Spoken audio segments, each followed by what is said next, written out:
Bienvenidos, bienvenida Giovanna Di Carlo, direttrice del Dipartimento di Italianistica dell'Università Nazionale di Rosario, Roberto Stocco, Raúl Arduino, Celina Peinado y quienes están en este momento también conectados. Muchísimas gracias.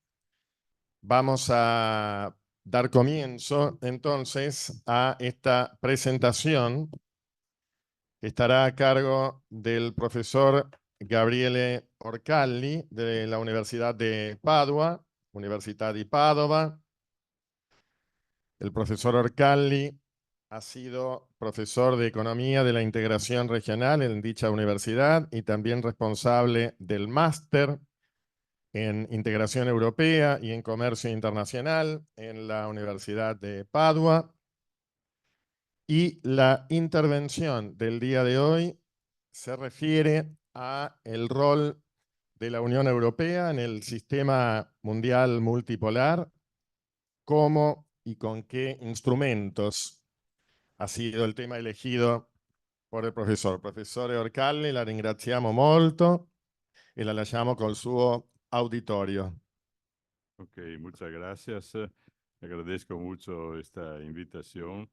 Yo intentaré de tener la charla en castellano, con un poco de dificultad, pero sin problemas. Si ustedes me digan, profesor, escuchamos, entendemos mejor tu italiano que tu castellano, regreso a hablar en italiano. La idea es de discutir sobre este tema. Hoy un poco mucho más difícil que en los años pasados, o sea, el tema de un rol internacional de la Unión Europea. Mira que estoy hablando de la Unión Europea, no de Europa o de los países miembros de la Europa. Hablo de la Unión Europea porque hace mucho tiempo que se discute de un rol de actor internacional para la institución Unión Europea. Y esto es muy complicado, como he intentado de demostrar, porque no hay un acuerdo entre las instituciones europeas y los países miembros de la Unión Europea. Los países miembros no tienen mucha disponibilidad a permitir a la Unión Europea de tener este rol. También si la Unión Europea tiene una competencia exclusiva en muchos argumentos que son típicos de las relaciones internacionales. Por ejemplo, el tema del comercio internacional, el tema del mercado interior de la Unión Europea, pero no tiene ningún tipo de competencia en materia de política exterior, ¿no? De este tipo de política.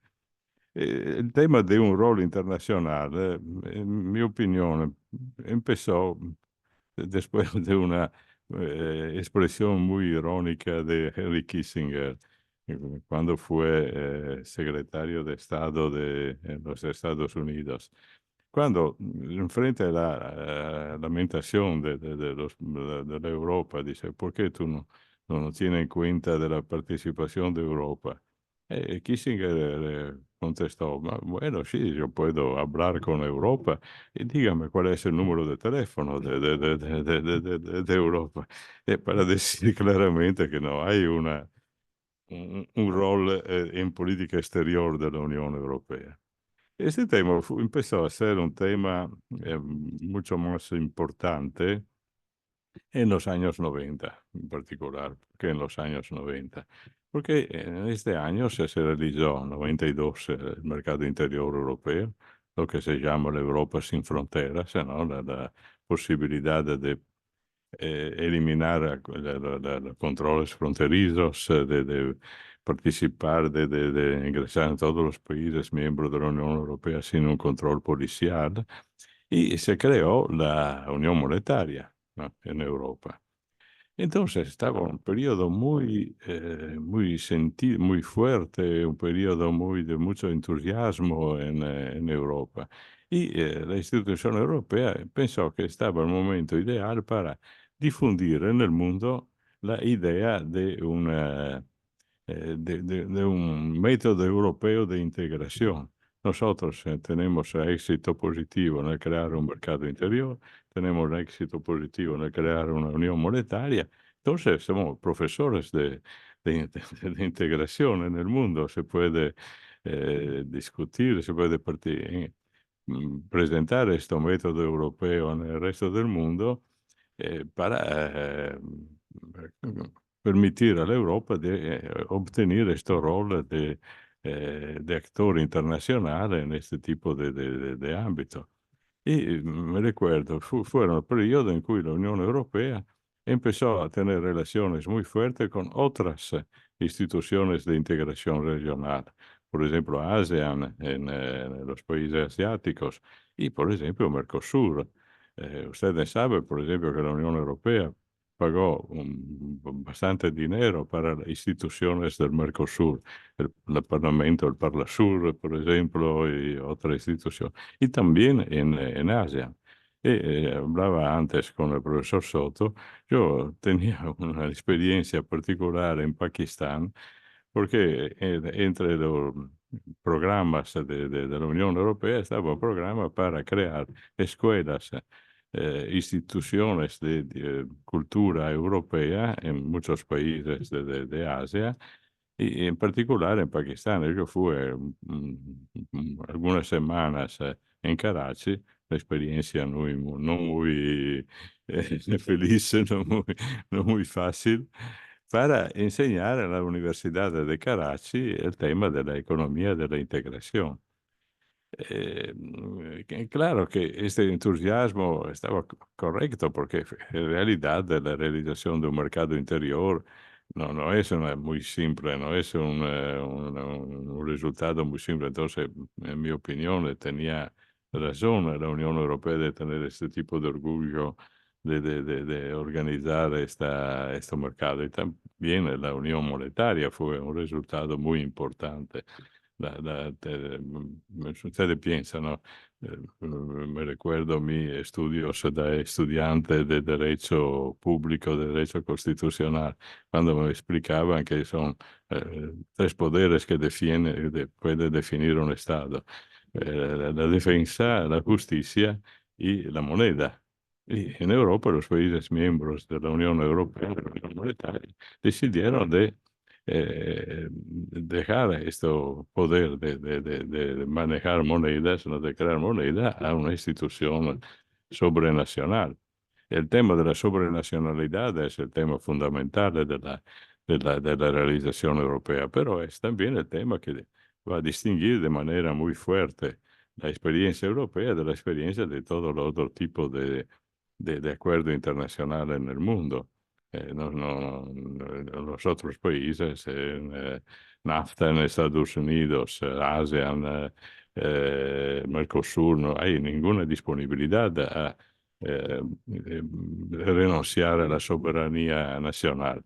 No, entonces, sin la cesión, sin la devolución de la soberanía en el ámbito de la reglamentación de los mercados, sin la disponibilidad a permitir a una institución sobrenacional de crear moneda, no se puede realizar una unión monetaria y tampoco un mercado interior. Yo estudié muchas veces la creación del mercado interior en Mercosur y siempre se tenía este tipo de problema. ¿Cómo se puede sustituir la cesión de soberanía con otros tipos de acuerdos? Y no es, como ustedes saben muy bien, no es un elemento muy difícil. Bueno, este rol de la Unión Europea como actor internacional empezó a realizarse efectivamente, pero solamente al interior de la Europa. Cuando se terminó la Unión Soviética y los países de la Europa del Este obtuvieron su propia libertad, la mayoría de estos tenía que volverse a ser miembros de la Unión Europea. Y entonces la Unión Europea se puso como actor internacional en frente de estos países. Y los estudios sobre este rol definieron como el rol de la Europa estaba un rol de tres tipos. Un rol como ancla, ¿no? Los países miembros, los países de la Europa del Este podían obtener con un acuerdo con la Unión Europea como una ancla para garantizar la posibilidad de realizar este cambio institucional desde países de economía socialista a países de economía europea, occidental, de economía liberal. No, una ancla para garantizar la estabilidad económica y política de estos tipos de países. No, ese es un rol que continúa también ahora. Ahora ustedes saben que tenemos un problema muy grave con la guerra en Ucrania y los países de ex Unión Soviética como Polonia, por ejemplo, Hungría, etcétera, consideran que su participación en la Unión Europea es una ancla para garantizar que la Rusia no se pone objetivos como Ucrania en los otros países. Un rol de magnete, se dice magnete, Sí, magnete, sí, de atracción. de atracción, sí. El rol de magnete por, por la posibilidad de participar al mercado interior europeo y sobre todo de poder utilizar las políticas de cohesión económica y social, ¿no? Europa va a traer este tipo de países porque permite de participar a un mercado interior que permite, como fue en realidad, un desarrollo muy fuerte, un desarrollo económico. Polonia, Hungría obtuvieron un resultado muy importante de crecimiento económico después de su participación a la Unión Europea. Y todo esto, pero con un tercer rol europeo, que es un rol de hegemonía.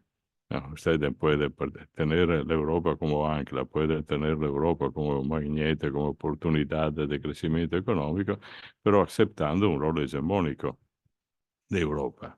Rol hegemónico, sobre todo en el ámbito de la reglamentación. Nella revisión del Tratado de Maastricht se dijo que un criterio estaba que todo lo que está realizado fue realizado por la Unión Europea hasta aquel periodo no se puede discutir.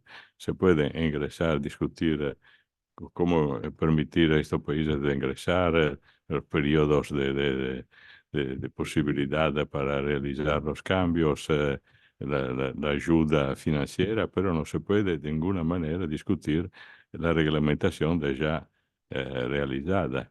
O sea, los países de la Europa del Este tenían que aceptar reglas que no fueron decididas por estos países, no fueron decididas por la Unión Europea. Entonces, aceptar este rol hegemónico, claramente, este tipo de situación permitía a la Comisión Europea de ganar una representación, de ganar una capacidad de presencia institucional, de actor internacional que no estaba acostumbrada antes de tener. No, porque es un tema que no se ponía antes de los años 90. Unión Europea, si piensa cómo cambió la definición de Unión Europea. La Unión Europea que se crea con el Tratado de Maastricht. Antes se llamaba Comunidad Económica Europea. Y antes, en el sentido popular, cuando se hablaba de Europa integrada, se llamaba MEC, Mercado Común Europeo. O sea, se identificaba la Europa con el mercado, como una comunidad de estados, y solamente en los años 90 se habló de Unión Europea, ¿no? Unión Europea con este objetivo de realizar un sistema de natura federal al interior de Europa. Entonces decía esto para explicar cómo los años 90 fueron años de entusiasmo muy fuerte. En este entusiasmo, la Unión Europea se pensó de extender este rol de actor internacional a otros lugares en el mundo. Y claramente su elección fue el instrumento del interregionalismo, o sea, acuerdos con otros acuerdos de integración regional. Se hablaba de ASEAN, Mercosur, este tipo de problemas. Y en este año, siempre por la motivación de este entusiasmo, la idea de exportar el modelo europeo de integración. ¿Sabe? Vamos a desarrollar este rol internacional de actor internacional, intentando de realizar en otros lugares del mundo el mismo tipo de metodología de integración que se realizó en Europa. In realtà se obtuvo il contrario. Per esempio, in ASEAN non accettarono claramente la idea della cesión de soberanía, etc. Y, pero se empezó a discutir cómo decidir un propio método de integración, lo que llamaban ASEAN Way, ¿no? ASEAN Way de integración, como un sistema diferente del sistema de la Unión Europea. Yo esperaba que también en el Mercosur se empezase a discutir seriamente sobre un tema, sobre una Mercosur Way, no, una Latin American Way, pero no conozco mucho bien si hay resultado importante de este punto de vista. Bueno, este fallecimiento de esta idea de exportar un modelo europeo de integración determinó un cambio, claramente, ¿no? No se podía pensar de continuar a perseguir un objetivo que no estaba posible perseguir. Entonces, la Unión Europea también, en conexión con el fallecimiento del Doha Round del GATT, empezó a pensar en una estrategia, diferente estrategia de protagonismo internacional. Lo que se llamó en los primeros años del 2000, los primeros 10 años de 2000, la Global Europe Strategy, o sea, la creación de una estrategia de presencia europea, no como estrategia de metodología de integración, sino como estrategia de aumento de la competitividad económica de la Europa, ¿no? Aumentar la competitividad internacional de la Europa. Y por este motivo se empezó a discutir cómo modificar el tema de las relaciones con los otros países. Y la idea, insomma, el análisis de este periodo nos permite de verificar cómo los interlocutores, ¿no? Las otras partes de este acuerdo tenían para la Europa la necesidad de tener alguna característica. La primera característica es que sean países muy grandes. Países muy grandes porque un crecimiento de competitividad europea se realiza primeramente si los acuerdos económicos comerciales se realizan con países muy grandes. Países que tienen una buena reglamentación, porque este es el tema que se determina al término de los años 90 y en los años 2000. In realtà, muchos dicen, y yo estoy de acuerdo, que el fallecimiento del Doha Round no fue un fallecimiento por un problema de aranceles, de aduanas. El problema fundamental fue el problema de las reglas, ¿no? Las reglas en el comercio internacional se vuelven a ser fundamental. Me imagino que los juristas como ustedes consideran normal este tipo para un economista no es normal, no es un tema nuevo porque se empieza a demostrar cómo las reglas son un instrumento de reglamentación de la economía necesario para permitir de obtener resultados económicos importantes. Eh, Cuanto más se va a profundizar el tema de la creación de cadena del valor internacional en el mundo, cuanto más se va a aumentar el tipo de relaciones y la complicación de estas relaciones. Es muy simple exportar zapatos o exportar otro tipo de mercadería, pero cuanto más se va a aumentar el contenido tecnológico y cuanto más se van a aumentar el pedido de reglamentación, por ejemplo, reglamentación sobre el tema de la salud, de la tutela del medio ambiente, cuanto más esta reglamentación es profundizada, tanto más se necesita realizar una reglamentación a nivel internacional.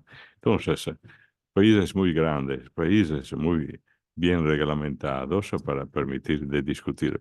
Es fácil discutir sobre el tema de la reglamentación con otros países que están acostumbrados a hablar de integración, de reglamentación. No es fácil con países donde este problema no se pone o no se puso en el pasado como en otros países europeos. Entonces se intentaba de encontrar este tipo de países principalmente.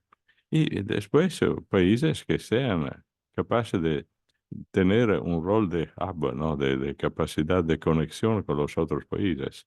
Eh, Estados Unidos, porque eso no puede ser un rol de hub con toda la América del Norte. Países en Asia que tenga esta capacidad de ser un país de conexión con otros países asiáticos.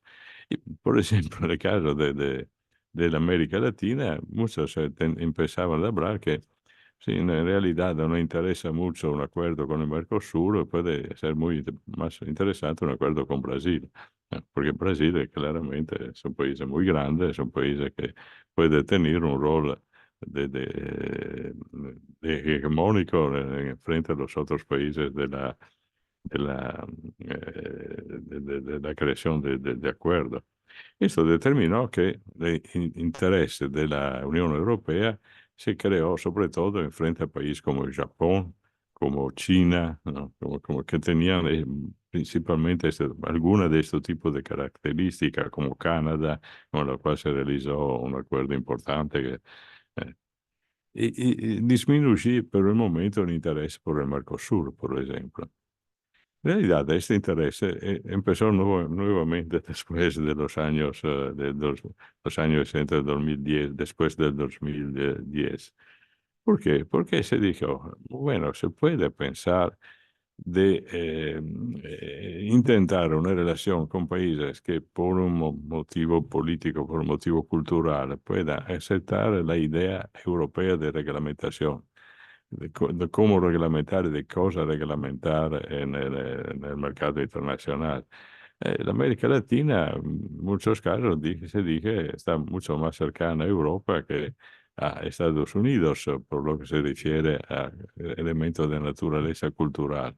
Por ejemplo, Estados Unidos no son muy interesados al tema de la reglamentación en materia de salud.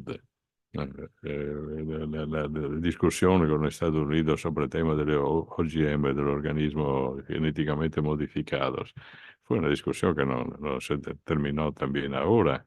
¿Por qué? Porque claramente Estados Unidos decía, ma si tu non puoi dimostrare che este producto, la carne o quello che es peligroso, no se tiene necesidad de reglamentarlo.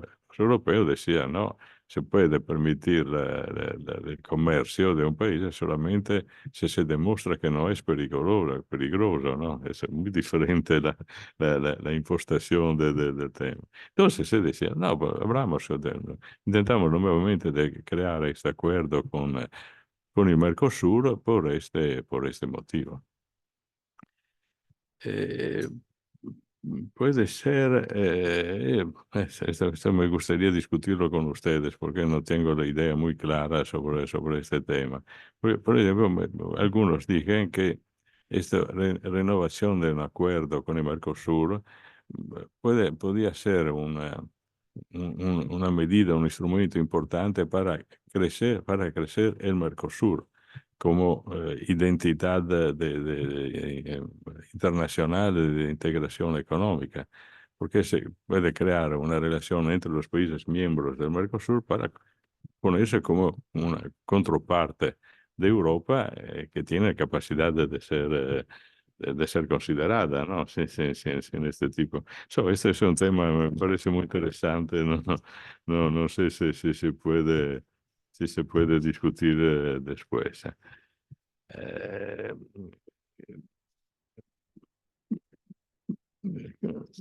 ¿Qué se puede decir penso che sia mejor se empiezo a terminare la charla para permitir una discusión muy importante? ¿Qué se puede decir de este punto de vista? En Europa se dice con un poco de ironía que mientras Estados Unidos intenta que conquistar el mundo con su presencia militar, China intenta de conquistar el mundo con el dinero, va a comprar en los otros países. La Unión Europea no tiene esta capacidad. Como capacidad financiera puede ser que sí, pero si no hay una Unión Europea real, no se puede pensar de crear este tipo de capacidad de relacionarse con el resto del mundo por medio de la economía, por medio del financiamiento. Leí recientemente como, por ejemplo, en el tema de la inteligencia artificial, el tema de la tecnología más en general, sea Estados Unidos que China tiene la capacidad de eh, utilizar recursos financieros que en Europa no se puede pensar. No porque no hay un balance europeo. No, solamente por un tema de inteligencia artificial, Estados Unidos están utilizando recursos públicos para 65 billones de dólares. Para Europa es impensable una situación de... Entonces, Estados Unidos y por otro lado China están ganando posiciones muy importantes en el mundo porque tienen una capacidad de balance, ¿no? Una capacidad de budget que la Unión Europea no tiene porque no hay una política europea financiera. Continuamos a tener una política nacional de tipo financiero. Bueno, mientras Estados Unidos tiene esta capacidad militar, China tiene esta capacidad económica, Europa tiene algo. Bueno, se puede decir que sí, insomma, ¿no? Tiene un poder de reglamentación muy importante. Y si no lo conocen, puedo sugerir un texto muy interesante de una estudiosa americana, se llama Bradford, Anna Bradford, se llama Efecto Bruselas. Y en este texto, ella va a demostrar, mira que es americana esta, no es europea, demostrar cómo Europa está ganando un protagonismo a nivel mundial sobre esta capacidad de reglamentación, de exportar reglamentaciones, en particular reglamentaciones claramente en el ámbito de los productos industriales, bueno, pero no solamente de productos industriales, por ejemplo, el tema de la reglamentación del uso de instrumentos de informática como Google, como otros. Europa está imponiendo este tipo de reglamentación. O sea, se puede ser que la Europa se vuelva a ser una importante poder mundial en materia de reglamentación económica. ¿Cómo puede ser esto? Puede ser por una serie de motivaciones de natura económica. Primeramente, porque Europa tiene un mercado interior que es muy grande. No sé si es el principal mercado mundial, seguramente es uno de los principales mercados mundiales. Y es un mercado mundial, un mercado europeo que tiene una única reglamentación, ¿no? Esto es muy importante. Y esto significa que, una única reglamentación que está producida con una experiencia, con una capacidad de reglamentación que otros países, seguramente Estados Unidos y tampoco China, tiene la capacidad de proponer, ¿no? Entonces tenemos sin que sea muy claro a los políticos europeos, tenemos una capacidad muy importante desde este punto de vista. Y es muy importante porque la dimensión del mercado, la capacidad de reglamentación, se encuentra con dos características muy importantes del mercado de la producción. O sea, el hecho que mucho de este mercado tiene objetivos no anelásticos, se puede decir anelásticos, sí, anelásticos, en el sentido que eh, hay algunos mercados donde el objetivo de la reglamentación puede ser elástico. Por ejemplo, el mercado de capital. No, el mercado de capital tú puedes utilizar las reglas del país te gusta más porque son menos restringidas. En otros mercados, sobre todo el mercado de productos industriales, la situación es una situación muy inelástica. Por lo tanto, no se puede pensar de exportar en Europa utilizando la reglamentación que se prefiere. Necesita utilizar la reglamentación europea. Y en muchos de estos sectores, la reglamentación se enfrenta en un sector productivo donde no hay, no hay divisibilidad. O sea, una empresa exportadora no puede decir produjo computadora con las reglas americanas para América, produjo computadora con reglas europeas, porque son producciones que no son divisibles, no, son producciones que desde un punto de vista de rentabilidad económica, no puede ser muchos tipos diferentes de productos, no. Necesita, y esto es una fuerza muy importante de Europa, ¿no? Utilizo mi mercado, mi posibilidad de importar en mi mercado solo si tú utilizas la reglamentación europea. Y si usted piensa, esto es también un problema principal ahora para empezar nuevamente a discutir el acuerdo con Mercosur, porque este es el tema sobre el cual la Unión Europea no está disponible a ceder, en particular por lo que se refiere a la normativa ambiental, por lo que se refiere a la normativa sobre la salud. ¿No? Entonces, esto es un tema de discusión que me parece muy interesante que verificar. Entonces, concluyendo esta introducción, después se puede discutir con ustedes. Concluyendo, hay un rol internacional de la Unión Europea, claramente no que lo que le gustaría a la Unión Europea. Ahora se fueron las elecciones en Europa. El éxito de las elecciones no es muy favorable por lo que tiene una idea europeísta, ¿no? Empezó, creció, se desarrolló mucho la presencia de partidos políticos que no tienen una idea de Europa federal, ¿no? Tiene que regresar la idea de Europa de los Estados miembros, al dominar de los Estados miembros. Y partidos que tienen una esperanza muy fuerte que en América va a ganar las elecciones Trump, porque esto es un otro elemento que puede permitir de bajar la esperanza de la Comisión Europea, de la institución europea, de aumentar el rol, de aumentar el pasaje hacia una forma de federalismo europeo más profundizado.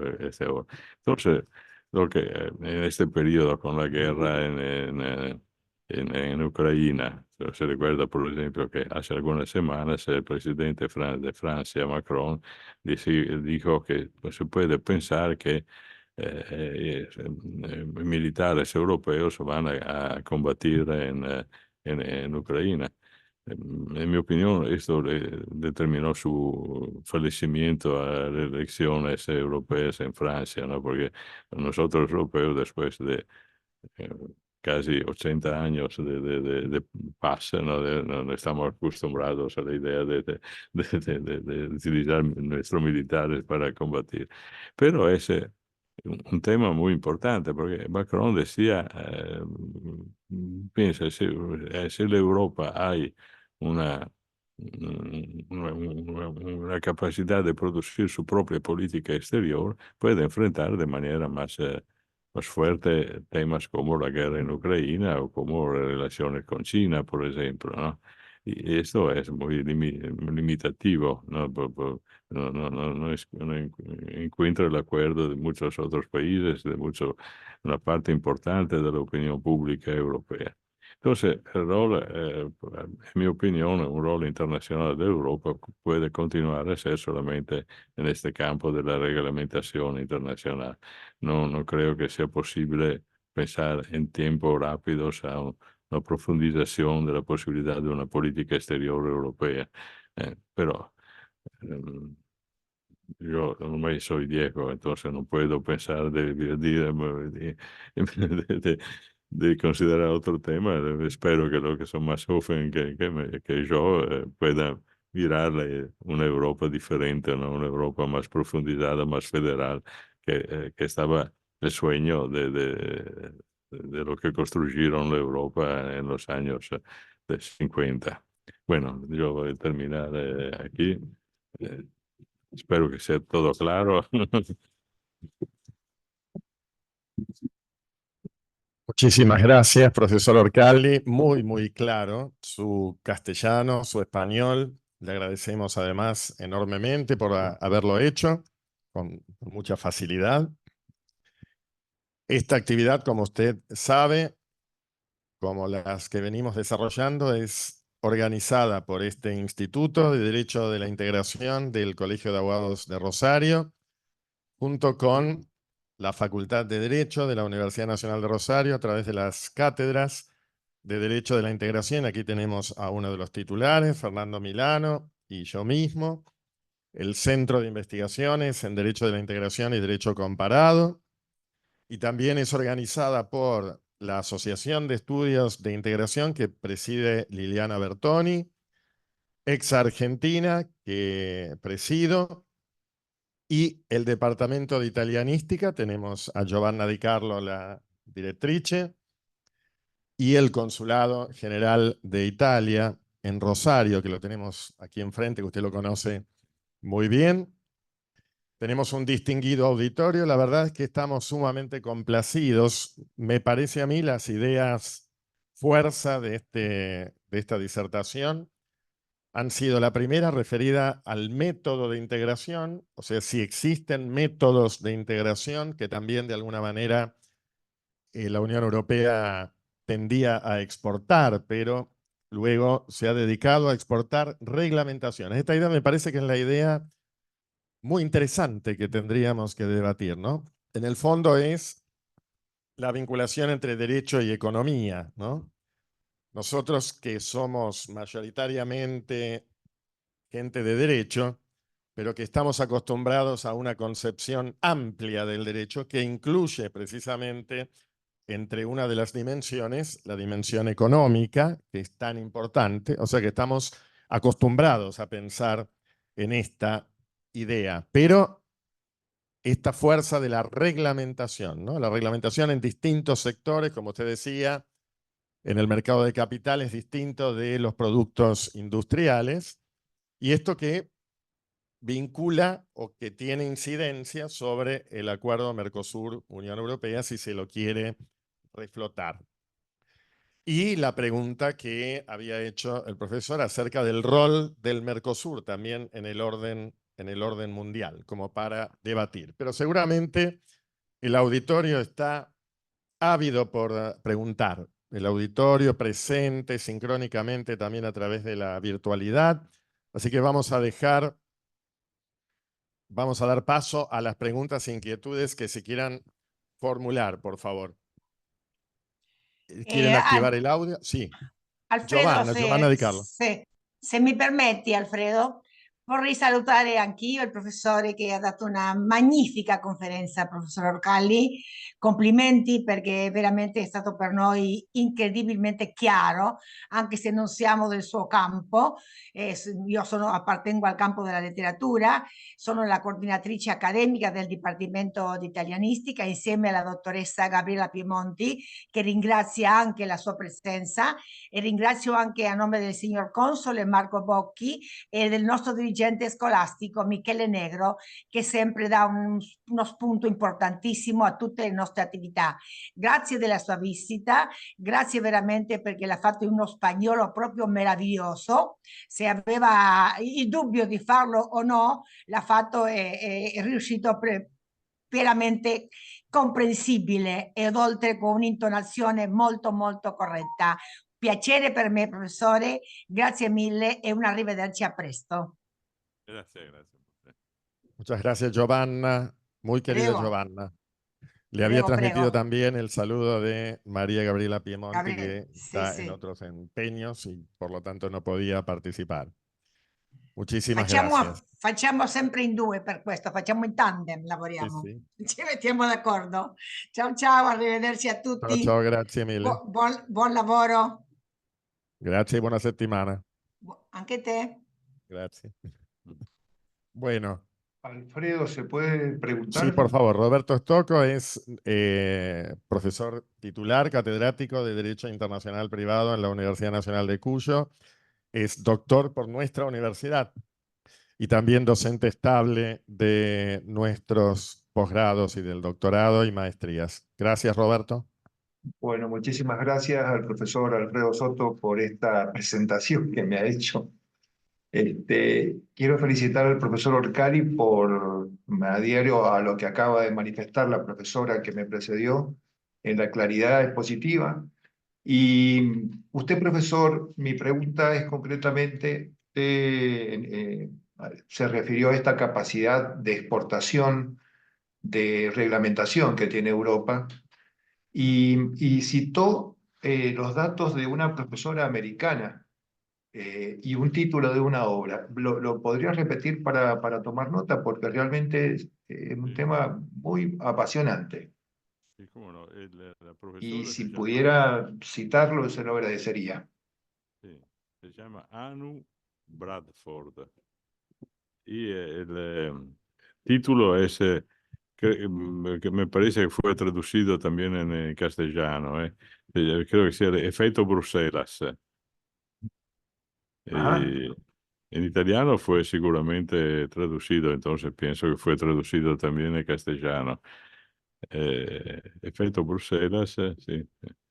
O Brussels Effects, es decir, se escribió, la lengua original es la americana, o sea, inglés, Sí, como... ¿Sí? Sí, es Ok. The Russell Effect, el libro en inglés. Ok. Él tiene un libro muy interesante porque tiene no solamente la teoría, sino sobre todo la demostración práctica de cómo en muchos sectores productivos se hizo este fenómeno de países como Estados Unidos que aceptaron la reglamentación europea. Muy particular. O sea, y a propósito y para cerrar mi brevísima intervención, Europa lleva también la delantera en un tema en lo estrictamente jurídico que analizamos los abogados, por ejemplo, en temas de cooperación internacional. No hay ningún lugar en el planeta donde se haya reglamentado con tanta profundidad el tema de todos los Ujú. intercambios de cooperación que existen en los procesos entre los países miembros, ¿no? Por eso su comentario de la exportación de reglamentación, al menos a mí me abre una perspectiva para seguir viendo e investigando toda una problemática muy interesante en este nuevo escenario. Así que le agradezco nuevamente, profesor. Muchas gracias. Gracias. Tenemos en el chat, después le damos lugar a una periodista del Globo.com, Larissa Ronzoni, che domanda che regolamenti rispetto di che industrie o settori potrebbero coincidere sia per gli interessi dell'Argentina che dell'Italia. O sea, qué reglamentaciones respecto sea de la industria o de los sectores podrían coincidir para los intereses de Argentina y de Italia. Me parece que hay ya algunos ejemplos muy importantes. Por ejemplo, en el sector del automóvil. Esto fue un sector donde la producción de partes de automóviles que pueden ser exportadas se realizan considerando la reglamentación europea. Pero el tema principal, en mi opinión, es el tema agrícola. Ese tema es más difícil que considerar. No, porque la Unión Europea insiste mucho sobre el tema de la garantía de la salud, ¿no? De la consideración de la salud de la Unión Europea es muy restringida en el tema de la reglamentación alimentaria. Y entonces, también porque una motivación política, porque decía antes que, por caso, de acuerdo con Mercosur, de manera particular, pero no solamente en esto, en realidad el problema no es, en mi opinión, no es la relación entre Europa y Mercosur. El problema es principalmente la relación entre Comisión Europea y Estados miembros de la Europa.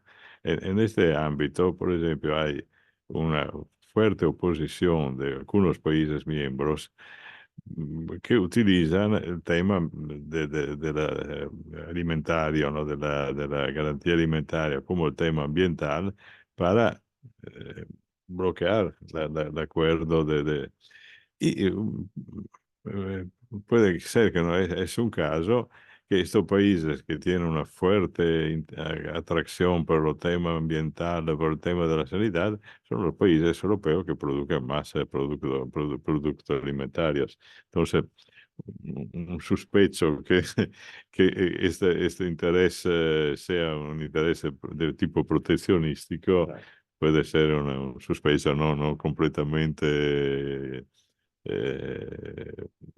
falso, insomma, no? Puede ser un sospecho que tenga una... ¿Qué se determina? Me parece que la Bradford me explica cómo en el sector alimentario de manera particular se solucionó el problema no por medio de acuerdos entre la Europa, entre la Comisión, entre los Estados miembros, sino acuerdos entre privados. O sea, hay muchos privados en Argentina, en Brasil de manera particular, que tienen un interés muy fuerte a exportar productos en Europa y para exportar este producto están disponibles a aceptar las reglamentaciones europeas. Entonces se ponen de acuerdo con importadores europeos y para demostrar que ellos tienen esa capacidad de respetar la producción europea. También si no hay un acuerdo oficial, ¿no? Es un acuerdo entre privados donde hay esta coincidencia de intereses entre Argentina e Italia, ¿no? Esto me parece muy interesante pensar a soluciones de tipo privado en muchos sectores donde no, es muy difícil obtener soluciones políticas, ¿no? Pues, soluciones mm, dall'alto, come si dice, por arriba. Soluciones por abajo puede ser más fácil que obtenerla. Muchas gracias, profesor. El profesor Milano.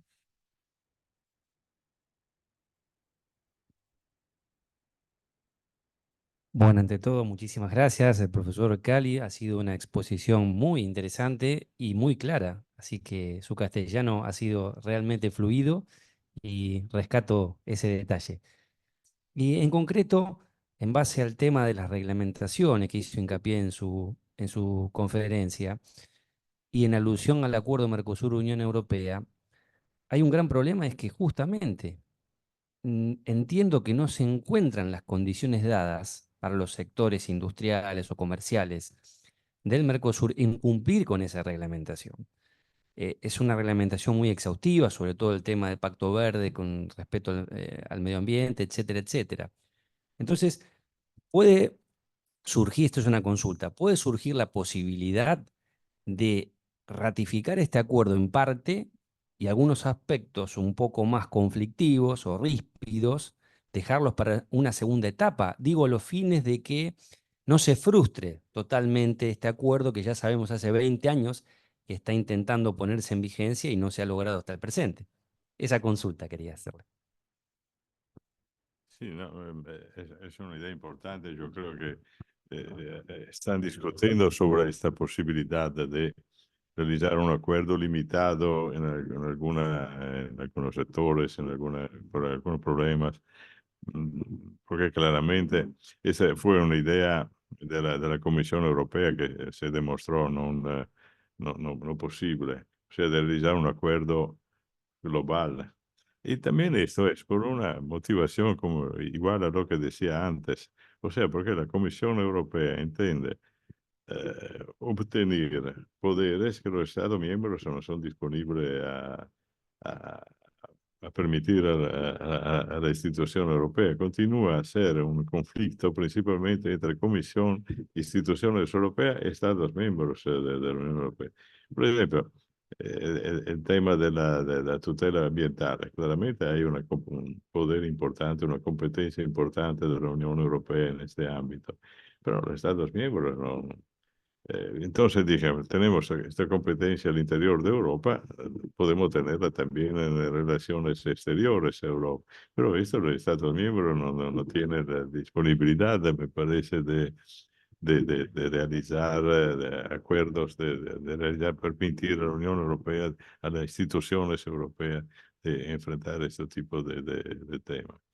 La actual presidente, la actual la von der Leyen, la presidenta de la Comisión Europea, ¿no? La secretaria, sí, ha manejado de manera muy política sobre este tema, ¿no? Todo lo que no se podía realizar no va a ser enfrentado, va, va llevado más adelante. Y que es el comportamiento de los políticos, ¿no? No se puede enfrentar problemas, enfrentaremos cuando será posible.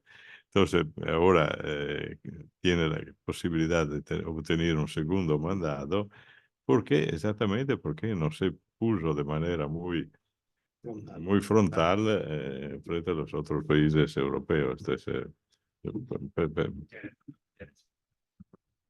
Muchas gracias. Ernesto Ceselovsky tiene el uso de la palabra, es economista, profesor, ex profesor de la Facultad de Ciencias Económicas de nuestra mi universidad. amigo, Y es amigo. Muchos mis amigos. Ernesto, creo que tenés que activar el audio, porque yo no lo puedo hacer. No sé si ustedes la pueden. Ah, sí. No, ahí está. No se escucha, Ernesto. Tenés habilitado el audio, pero no se escucha.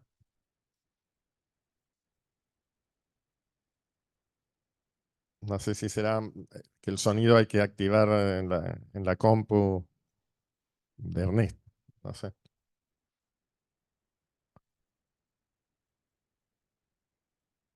Si no, si hay problemas con el audio, tal vez lo puedas escribir o me lo mandás por WhatsApp o lo escribir en el chat, la consulta o la inquietud. Es una lástima.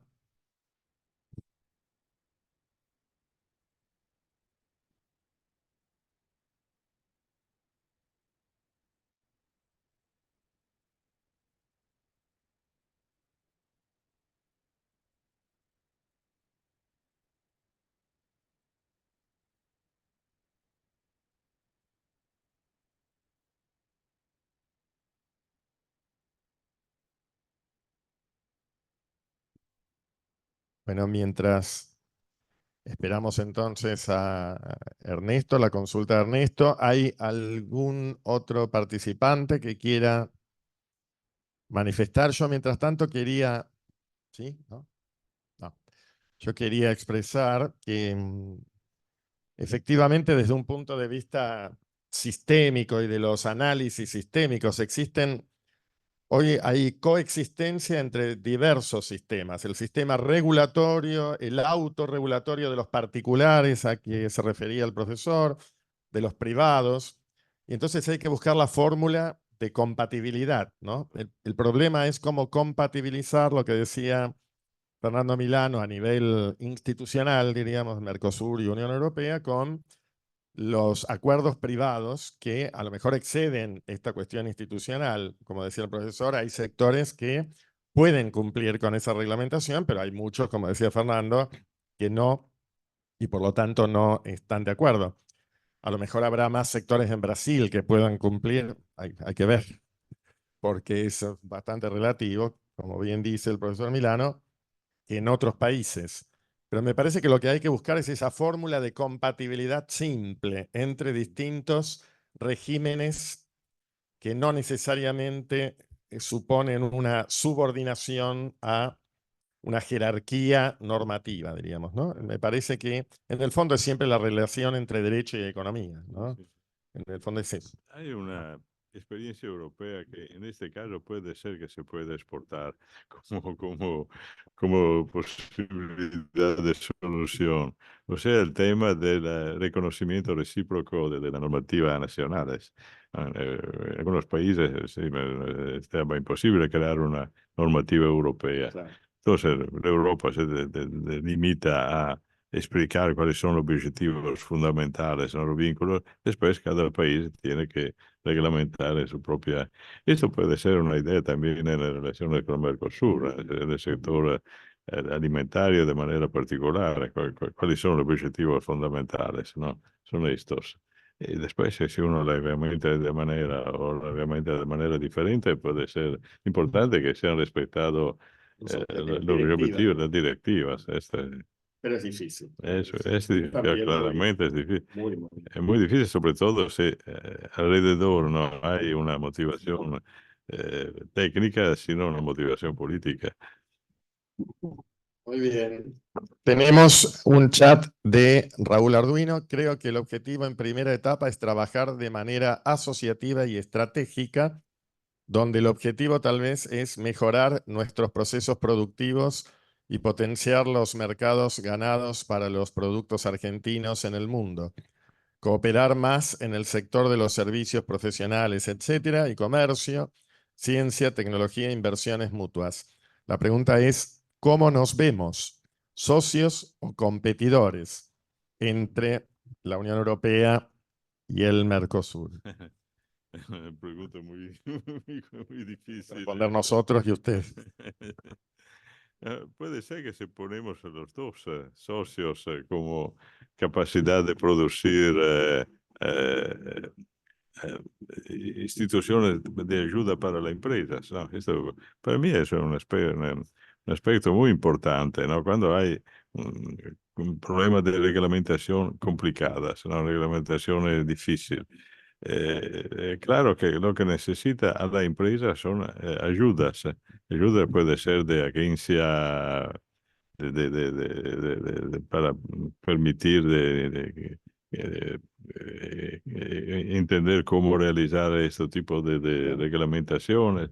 Entonces, ¿por qué no? Pues se puede pensar que agencia europea pueda encontrarse con similares agencias en América Latina para enfrentar de la misma manera el mismo problema, ¿no? O sea, el problema de cómo ayudar a las empresas en el sector alimentario como en el sector industrial. Si esto es posible, después esa es la competición, ¿no? Lo que va a decidir, ¿no? Pero es una competición, puede ser un poco más correcta, insomma, de este tipo. Perfecto. Sí, es compatible una con otra. Primero, Ernesto, parece que está resuelto el problema. Ernesto Ceselovsky, y luego Sandra Negro, a quien usted conoce también muy bien, catedrática de la UBA. Ernesto. Y no lo veo tampoco. Ahora, a ver si está acá. Ernesto, ¿es posible o no? No se escucha. Bueno, Sandra Negro, por favor. Gracias. Sí, buenos días. Saludar al profesor Orcali y agradecerle por su exposición y bueno, saludarlos a todos, y especialmente al profesor Alfredo Soto por esta organización de este evento. Así que no simplemente un comentario respecto de la presentación, está referido o orientado hacia digamos, un aspecto de implementación de normas, las llamadas normas verdes o, digamos, aquellas derivadas de los estándares exigidos a través de, en Europa, de la puesta en marcha del Pacto Verde. Y un aspecto sobre el cual quizás el profesor Orcali nos podría dar su apreciación, que es el tema de los costes verdes, porque muchas de las normas que tienen que ver con la implementación han suscitado protestas en Europa a partir de las dificultades que se le presentan a los mismos agricultores europeos de asumir los costos que llevarían a la producción de acuerdo a los estándares definidos y a los requisitos exigidos por la Unión Europea. Así que quisiera saber cuál es la interpretación. Sí, muchas gracias. Sí, se entiendo bien la pregunta de Sandra. El tema es, ¿quién paga el gasto de la implementación de reglamentaciones? Bueno, tú sabes que en Europa hay un costumbre muy institucionalizado al interior de Europa, o sea que sobre todo los productores agrícolas son productores subsidiados.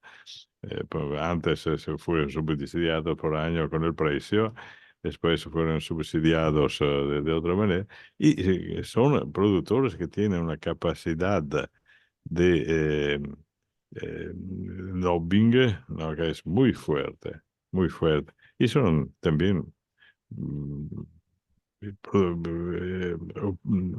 se puede decir? No tiene, sobre todo los franceses, no tienen ninguna eh, pavura, ningún miedo de utilizar violencia. ¿No? Combativos. Son muy combativos, muy combativos. Entonces, esto crea siempre una situación de dificultad en las instituciones europeas y claramente, sobre todo en el gobierno nacional. ¿No? Entonces, eh, puede ser que el tema sea enfrentado, regresando al tema de los subsidios. Puede ser una manera más inteligente de subsidiar la agricultura. Cuando se fue subsidiada con el sostegno de los precios, era que las conclusiones fueron dramáticamente negativas y no correctas desde un punto de vista de distribución. Permitió aumentar mucho la disponibilidad financiera de los agricultores franceses en no de productores de otros países. Entonces se creó una forma de disparidad muy fuerte. El subsidio de la capacidad, o sea, eh, conectar subsidios a realización de posibilidad de respetar reglas en materia de tutela ambiental, de tutela de la salud de los consumidores, me parece una idea Ya. más inteligente. Puede ser Gracias. que esto puede ser un tema de discusión también con el Mercosur, ¿no? O sea, ¿por qué no la Europa subsidió el Polo Sur o puede subsidiar, por ejemplo, agencias de Sudamérica? Denaro. ¿Cómo? Non abbiamo denaro. No, Europa. Europa. Europa, que lo puede hacer Europa.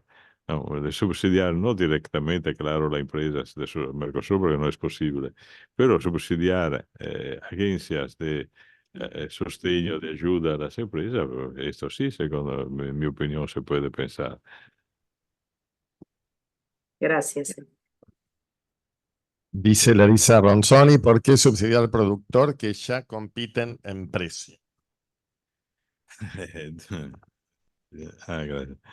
Porque subsidiar productor porque ya compite en el precio. Sí, porque el subsidio, como decía, no es tanto un subsidio al precio, no, un subsidio para ser más competitivo en términos de precios. Es subsidio para respetar las reglas europeas, la reglamentación. No, esta es la idea que puede ser discutida. ¿Entiende exportar en Europa? Bueno, puede exportar si respecta las reglas europeas. Para respetar la regla europea te puedo ayudar. Eh, Ahí está. Entonces, la Agencia de Exportación de Reglamentaciones. Exactamente. ¿No? Que esta es una idea muy interesante que pueden, porque ya hay experiencia entonces con el Parlasur, se puede extender aquí. Siempre hay que llevarse de cada intervención una idea fuerza, que me parece que es esta, la que surge ¿Alguna otra intervención? Lamentablemente, Ernesto Ceselovsky, no sé si está en condiciones.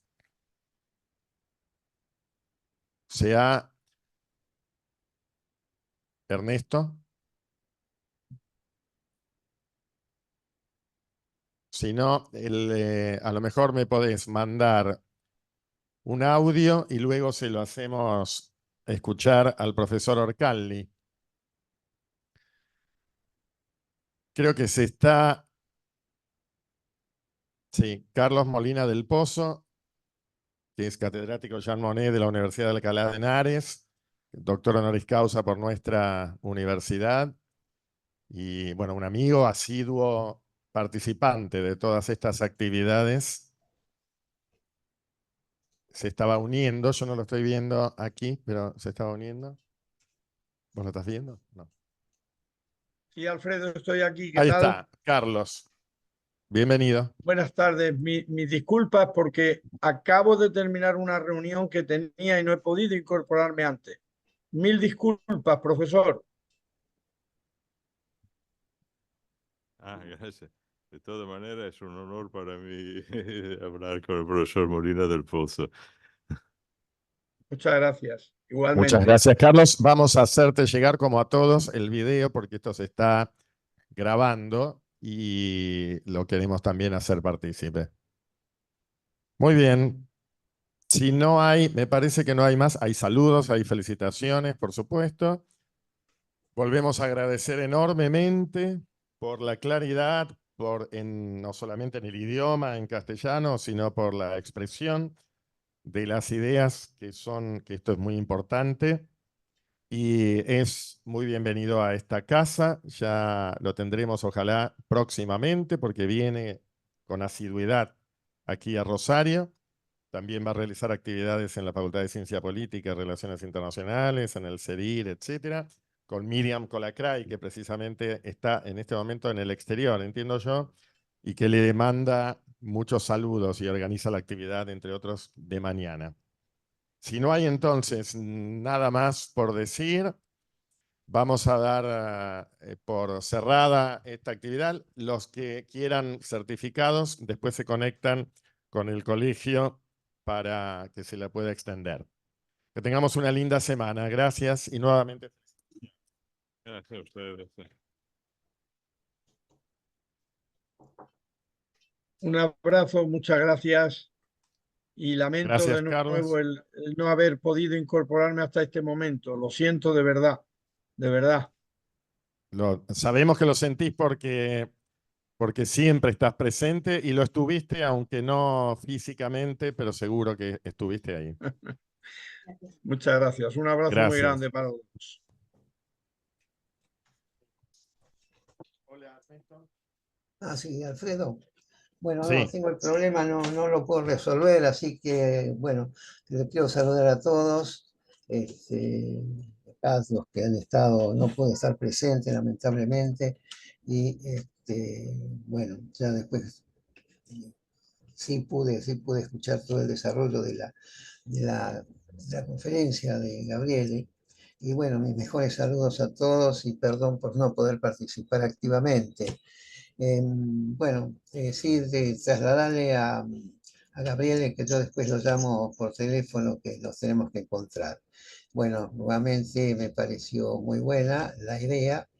Y la única pregunta que quedaría, digamos, un poquito en el aire sobre las reglamentaciones en las cuales sería la especialización de la Unión Europea en estos momentos, es decir, cómo se resolverían los problemas porque, digamos, Maastricht lo que pretendió hacer es una política monetaria, severamente cuestionada por Jacques Delors, que era el comisario general, cuando se estaba preparando estas reuniones entre 1991, 1991, 1992, y siempre decía que era nada más que una política monetaria que siempre tenía una pata que faltaba, que era la financiera. Pero también acá, si uno habla del Mercosur y también en Europa, la gran disparidad económica que hay entre digamos, el grupo de los 6 países, Francia, Alemania, Italia y el Benelux, con respecto a lo que hoy es la Unión Europea también, y mucho más, si uno quiere aplicar reglamentaciones en el Mercosur? ¿Cuál sería la flexibilidad que habría que introducir para que funcione con cierto grado de aprobación, ¿no? Bueno, esa era un poco la pregunta que quería hacer. Te la traslado para que se la hagas vos. Y bueno, sé que no es fácil, pero es bastante complicado eso. Ya lo vimos cuando fue el problema de Grecia para la Unión Europea. Bueno, muchas gracias a todos y un abrazo.